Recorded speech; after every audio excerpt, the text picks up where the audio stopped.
December 6 home guards rising day. మరి వాళ్ళకి ఏదైనా ఒక మంచి వార్త వినిపించాల్సిన బాధ్యత, వాళ్ళ సమస్యలు పరిష్కరించవలసిన బాధ్యత రాష్ట్ర ప్రభుత్వానికి ఉన్నది. అందుకే ఈరోజు వాళ్ళకి ప్రతిరోజు 921 రూపాయలు డ్యూటీ ఇస్తున్నారు. వాటిని 1000 రూపాయలకు పెంచడం ద్వారా వాళ్ళ యొక్క హానరోరియం 1000 రూపీస్కి ఈరోజు పెంచడం జరిగింది. ఇదే కాదు, హోంగార్డ్ వాళ్ళ వీక్లీ పరేడ్ అలవెన్స్ 100 రూపాయలు ఉన్నది, ఇప్పుడు 200 రూపాయలకి వీక్లీ పరేడ్ అలవెన్స్ను కూడా ఈరోజు మనం పెంచడం జరుగుతుంది. అదేవిధంగా వాళ్ళు ఎవరైనా ప్రమాదవశాత్తు కానీ ఏదైనా సందర్భంలో వాళ్ళు చనిపోతే వాళ్ళ కుటుంబాలకు 5 లక్షల రూపాయల ఎక్స్ గ్రేషియా కూడా ఇవ్వాలి అని చెప్పి హోంగార్డ్స్ కుటుంబాలను కూడా ఈరోజు ఆదుకోవాలన్న ఆలోచన మన రాష్ట్ర ప్రభుత్వం చేసింది. హోంగార్డ్స్ ఎవరైనా ప్రమాదవశాత్తు అనుకోని దుర్ఘటనలలో ఎవరైనా ప్రాణాలు కోల్పోతే వాళ్ళకి ఇంతకుముందు ఎలాంటి నష్టపరిహారం లేదు.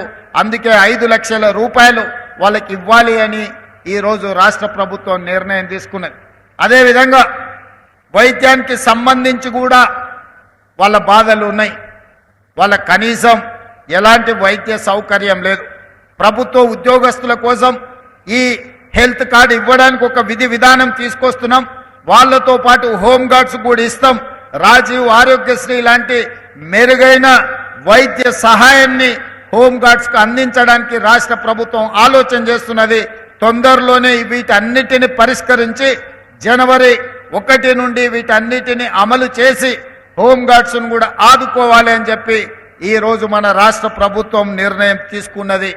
అందుకే ఈరోజు హోంగార్డ్స్ నుంచి డీజీపీ వరకు వాళ్ళు గంటలు లెక్క పెట్టకుండా రోజుకు 24 గంటలు వాళ్ళు డ్యూటీ చేస్తూ వాళ్ళు సమాజంలో శాంతి భద్రతలను కాపాడుతున్నారు. దాంతో వాళ్ళు వాళ్ళ పిల్లల చదువుల మీద కుటుంబానికి సమయం ఇయ్యలేకపోతున్నారు.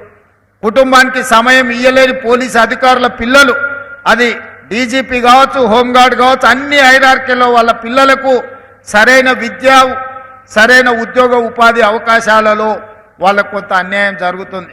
అందుకే నేను ఈరోజు ఆలోచన చేసిన, నేను డిఫెన్స్ కమిటీలో కూడా మెంబర్ నుండి పార్లమెంట్ సభ్యుడిగా ఉన్నప్పుడు నేషనల్ డిఫెన్స్ అకాడమీ లెవెల్లో, లేకపోతే సైనిక్ స్కూల్ లెవెల్లో, లేకపోతే ఈరోజు కేంద్రీయ విద్యాలయ లెవెల్లో పోలీసులకు కూడా స్కూల్ ఉండాలని యంగ్ ఇండియా పోలీస్ స్కూల్ అని చెప్పి గ్రేహాండ్స్ దగ్గర 50 ఎకరాల స్థలాన్ని కేటాయించి అంతర్జాతీయ ప్రమాణాలతో ఏ కార్పొరేట్ స్కూల్లో కూడా ఇంతకంటే మంచి విద్యా ప్రమాణాలకు ఉండే విధంగా ప్రతి కార్పొరేట్ స్కూల్తో పోటీ పడే విధంగా హైదరాబాద్ పబ్లిక్ స్కూల్ని తలదన్నే విధంగా ఈరోజు యంగ్ ఇండియా పోలీస్ స్కూల్ని వచ్చే అకాడమిక్ ఇయర్ని మనం ప్రారంభించుకుంటున్నాం.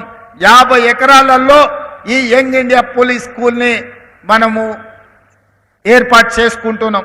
ఇందులో హోంగార్డ్ నుంచి డీజీపీ వరకు ఏ అధికారి పిల్లలైనా అందరూ సమానంగా, అందరూ ఒకే దగ్గర చదువుకొని ఒక మంచి భవిష్యత్తులో ఎట్లయితే నేషనల్ డిఫెన్స్ అకాడమీ నుంచి వచ్చిన స్టూడెంట్స్ మాది ఎన్డీఏ అని చెప్పుకుంటున్నారో, సైనిక్ స్కూల్ నుంచి వచ్చిన పిల్లలు మేము సైనిక్ స్కూల్ పిల్లలమని చెప్పుకుంటున్నారో, రేపు భవిష్యత్తులో ఈ యంగ్ ఇండియా పోలీస్ స్కూల్ నుంచి వచ్చే పిల్లలు మేము పోలీస్ స్కూల్ నుంచి వచ్చినామని గర్వంగా చెప్పుకునే విధంగా దాన్ని తీర్చిదిద్దే బాధ్యత నాది.